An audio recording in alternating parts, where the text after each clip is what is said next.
السلام علیکم گائز، امید کرتا ہوں تو سب خوش ہوں گے ہوں گے۔ آج کا جو میرا ٹاپک ہے وہ ہے خارش کے 5 طریقے۔ میں آپ کو بتاؤں گا کہ خارش کن ان 5 بیماریوں میں سے ہوتی ہے اور اس کا علاج کیا ہے، یہ سب آپ کو آج اس ویڈیو میں بتاؤں گا۔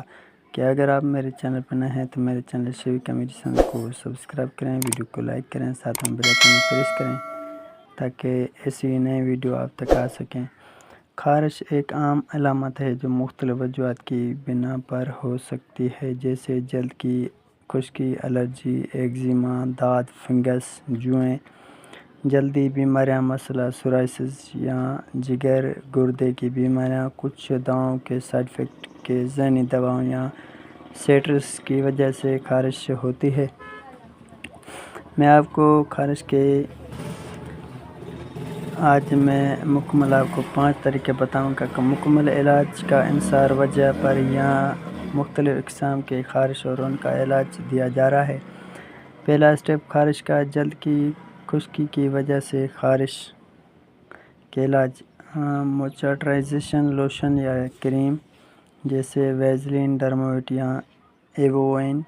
نیم گرم پانی سے غسل، زیادہ گرم پانی سے پرہیز، صابن کم استعمال کریں یا ملٹ سوپ استعمال کریں۔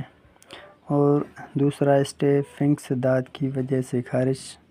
علامات، خارش کے ساتھ سرخ دائرہ نما دھبے۔ علاج، اینٹی فنگل کریمیں، کلٹریمازول اور ٹربینافائن۔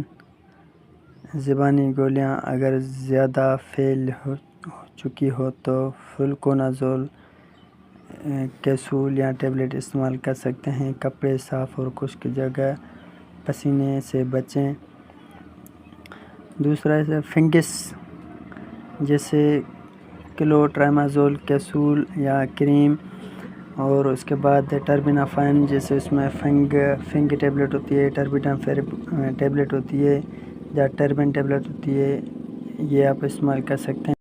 اس کے ساتھ فلوکونازول کیپسول جو 1 ویکلی میں 1 کیپسول استعمال کیا جاتا ہے۔ اور آپ کو میں اسٹیپ نمبر 3، الرجی یا ایگزیما کا علاج۔ اینٹی الرجی گولیاں، لوراٹیڈائن، سٹریزن سائٹریٹ کریمیں، ڈرموویٹ، فوسٹان الرجی کی وجہ سے معلوم کریں اور اس سے بچیں۔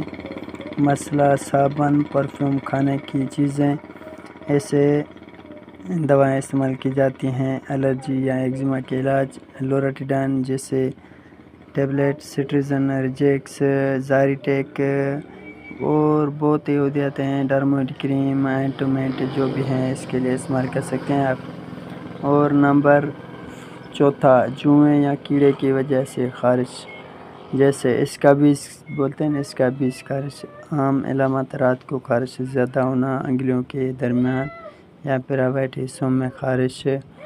پرمیتھن کریم پورے جسم پر لگائیں، سر سے پاؤں تک، اور 8 سے 10 گھنٹے کے بعد دھلیں۔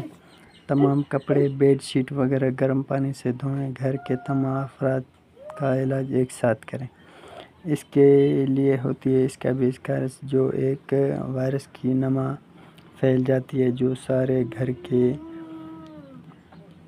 افراد کو ایک ہی خارش نما ہوتا ہے۔ اندرونی بیماریوں کی وجہ سے خارش، مثلا جگر گردے کی کچھ مسائل ہوتے ہیں جس سے خارش ہوتی ہے۔ خارش کا اصل بیماری کا علاج ضروری ہے۔ خارش کو کم کرنے کے لیے اینٹی ہسٹامین گولیاں، جلد کے ماہر یا جنرل فزیشین کے مکمل چیک اپ ضروری ہے۔ گھریلو ٹوٹکے معاون کے علاج کے طور پر نیم کے پتوں کا پانی نہانے میں استعمال کریں۔ ناریل کا تیل لگائیں۔ سنتھیٹک صوف کے کپڑوں سے پرہیز کریں۔ زیادہ پانی پئیں۔ اگر خارش مستقل ہو، بار بار ہو یا خونی خارش ہو جائے تو جلد کے ماہر ڈرمولوجسٹ سے رجوع کرنا لازمی ہے کیونکہ بعض اوقات خارش سنگین بیماری کا علامت بن سکتی ہے۔ امید کرتا ہوں اگر آپ کو میری ویڈیو اچھی لگے تو میرے چینل شیوکا میڈیسن کو سبسکرائب کریں، ویڈیو کو لائک کریں، ساتھ میں بیل آئیکن پریس کریں۔ اللہ حافظ، ملتے ہیں اگلی ویڈیو میں۔